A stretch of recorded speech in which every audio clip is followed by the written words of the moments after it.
Hello, my name is Heather Bondran. I am a student at Moraine Park Technical College.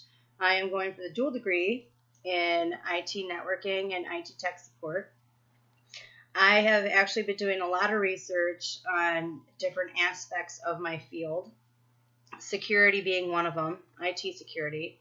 And I came across several articles, and one kind of, took hold of me.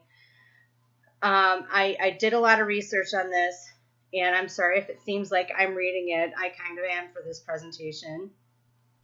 But I want to talk about the Supreme Court granting federal agents broader surveillance authority. The Supreme Court approved a series of amendments to the Federal Rules of Criminal Procedure that would let judges issue search warrants for computers located outside of their jurisdiction. So basically, this is going to allow judges to issue their search warrants to search remote sites, websites, where the exact location of the suspect wasn't known, but where the suspect might be hiding evidence, electronically, for example, or a group of computers that might be storing damaged digital evidence. Those amendments were supposed to go into effect December 1st. There has been a lot of controversy about this. The biggest one, the privacy consequences. What is going to happen to our privacy as law-abiding citizens if this were to go through? These changes could essentially authorize government hacking into thousands of computers. U.S. Senator Ron Wyden said, in quotes, "These amendments will have significant consequences for Americans' privacy and the scope of the government's powers to conduct remote surveillance and searches of electronic devices." End quote. Now, under the revised rules, the Department of Justice would be able to access thousands upon thousands of computers with one single warrant from one single judge. Wyden said that he wants details on what the opaque process of the authorization and use of hacking techniques by the government are. I would have to agree with him. I want to know every detail of why you're going into my computer, I guess. It seems that the Department of Justice is trying to expand its power while the Congress and the public have been focused on this election. Number one, the election is huge. And that little incident with Apple and the encryption fight that they have going on right now. To me, it looks like the Department of Justice is quietly trying to grant themselves substantive authority to hack into computers, and they're masking it as bureaucratic update. Instead of just asking Congress for authorization to break into computers, the Justice Department is now trying to go around the legislative process by pushing for change in the court rules.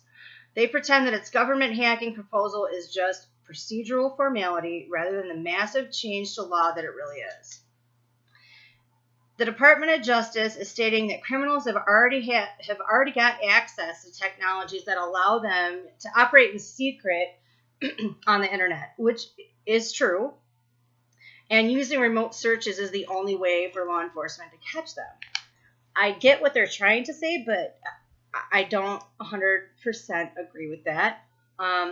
The Department of Justice goes on to say that the amendment ensures that courts can be asked to review or warrant applications in situations where it's currently unclear which judge has the authority.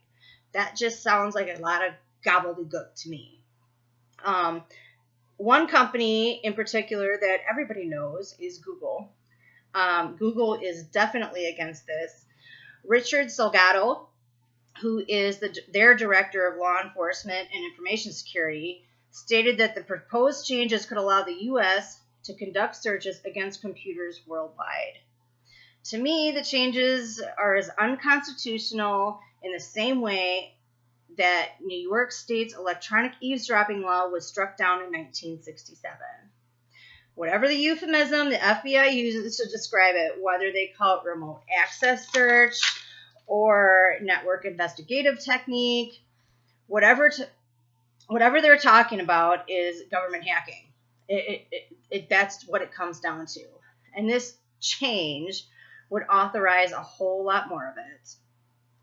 Like wiretapping, hacking uniquely invasive hacking is uniquely invasive compared to regular searches and raises serious issues under the Fourth Amendment, which protects us from unreasonable searches.